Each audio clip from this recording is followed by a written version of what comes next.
Bonjour à tous. Hop, hop, hop, hop, hop, hop, hop, pas si vite. Depuis la dernière vidéo, lui est parti en vacances à New York. Ah, et il a oublié le micro. C'est Roméo et Bon alors avec Roméo aujourd'hui on voulait faire un petit bilan de la semaine qui s'est écoulée sur les news en crypto-monnaie et blockchain. Je crois que Roméo voulait nous parler particulièrement de l'ETF. exact. Depuis la dernière vidéo, on a eu un news concernant cet ETF. Donc l'ETF qui a été proposé par le fonds d'investissement Van Eck a été repoussé au 30 septembre. Il n'y aura pas de décision qui sera prise d'ici là. Donc c'est un peu dommage parce qu'on a vu le marché qui a plongé. La capitalisation totale du marché est 20% depuis la dernière fois qu'on s'est vu. C'est pas une très bonne nouvelle pour nous. Après tout, la crypto-monnaie, c'est pas que des ETF, c'était pas non plus son objectif premier, c'était vraiment d'être utilisé tous les jours, quotidiennement par vous et moi, pour faire des transactions comme pour acheter son Ice Coffee. Aujourd'hui, c'est pas grâce à un ETF qu'on y parviendra. C'est ce que Vitalik a dit dans son tweet. C'est ce qui compte aujourd'hui, pas forcément la validation et l'approbation d'un ETF par la SEC, qui finalement ne fera que crédibiliser le produit financier qu'est un Bitcoin ou qu'est une crypto-monnaie, mais c'est surtout l'adoption massive grâce à l'apport des informations, déjà, la vulgarisation des informations comme nous on peut y contribuer, et aussi au fait de pouvoir acheter facilement des crypto-monnaies. Je voulais parler un petit peu du Lightning Network. Donc, c'est un réseau qui permet d'accélérer grandement les transactions en Bitcoin pour l'instant. Il y a d'autres crypto-monnaies qui se mettent sur ce réseau et ça nous permet aussi d'avoir des frais de transfert qui sont beaucoup diminués. C'est grâce à ce réseau-là qu'on va pouvoir commencer à faire des micro-paiements, ouais, vraiment de quelques centimes, quoi. Donc, ça va vraiment être très intéressant pour tout ce qui est commerce en ligne, par exemple. Pour rappel, ce réseau-là pouvait supporter des transactions de seulement 4 bitcoins en février. Et donc aujourd'hui, on a réussi à passer la barre des 90 BTC en août. Donc c'est vraiment une grosse progression. Après, le petit problème qu'il y a sur ce réseau, pourquoi on n'entend pas plus parler, c'est qu'aujourd'hui, le défaut qu'il a ce réseau, c'est qu'il y a beaucoup de ces développeurs qui travaillent surtout sur la sécurité des transactions, alors que comme je vous l'ai dit, c'est quelques centimes. Alors qu'il ferait mieux de se concentrer sur la rapidité et sur la capacité du réseau pour qu'on puisse faire beaucoup de transactions grâce au Lightning Network.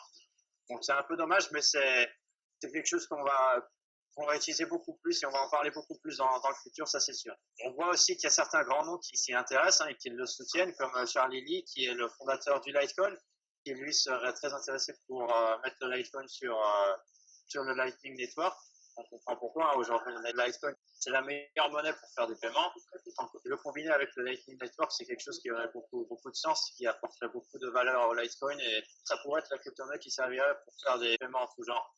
Donc ce serait quelque chose de super intéressant et à surveiller. Dans le sens de la sécurité, moi aujourd'hui je voulais revenir sur un des articles qui est en ligne sur Va te faire décrypter, qui parle notamment de la sécurité des transactions et de l'implication éventuelle des crypto-monnaies et notamment du Bitcoin dans des plateformes et des transactions commerciales frauduleuses. Il faut savoir que sur 10 transactions faites en Bitcoin, il n'y en a qu'une seule qui est d'origine frauduleuse.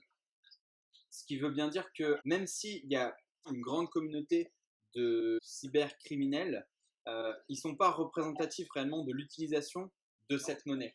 Donc voilà, je voulais déjà lever ce préjugé-là. Et deuxième chose, je voudrais dire qu'en France, en tout cas, on pèse aujourd'hui tellement peu dans les transactions mondiales de crypto-monnaies qu'on n'est même pas représenté par les statistiques d'un grand groupe de cybersécurité qui est Groupe IB, qui est un groupe russe.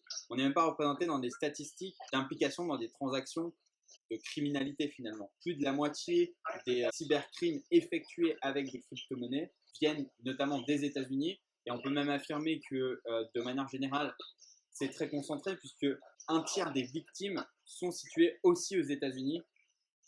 Donc en France, une nouvelle fois, on n'a pas beaucoup de choses à craindre là-dessus. On peut même dire que la DEA n'a absolument pas peur des crypto-monnaies et elle serait même arrangée par le fait que les narcotrafiquants continuent à s'en servir puisqu'aujourd'hui, ils mettent la blockchain à profit et s'en servent pour pouvoir remonter ces filières-là. À mon avis, ce qui est important de dire, c'est surtout que malgré qu'on a l'impression que beaucoup de gens ne savent pas trop comment ça fonctionne, après tout, la blockchain, c'est un livre ouvert. Tout le monde y a accès, même la police. Tout le monde peut retrouver les transactions. Et ils ont des moyens pour suivre quelqu'un qui a fait une transaction pour acheter de la drogue, pour acheter des armes. Ils ont des moyens pour les suivre. Tout à fait. Donc, peut-être que ça a été utilisé pour des mauvaises choses. Mais aujourd'hui, voilà, les forces de l'ordre s'y mettent aussi et on développe des moyens pour les contrer. Il n'y a pas de crainte à avoir là-dessus, quoi. Ça doit être le message du jour, exactement. Je pense qu'on va laisser le touriste français à New York vaquer à ses occupations et on le salue. Vous savez ce qu'il vous reste à faire. Allez Allez vous faire faire décrypter. décrypter.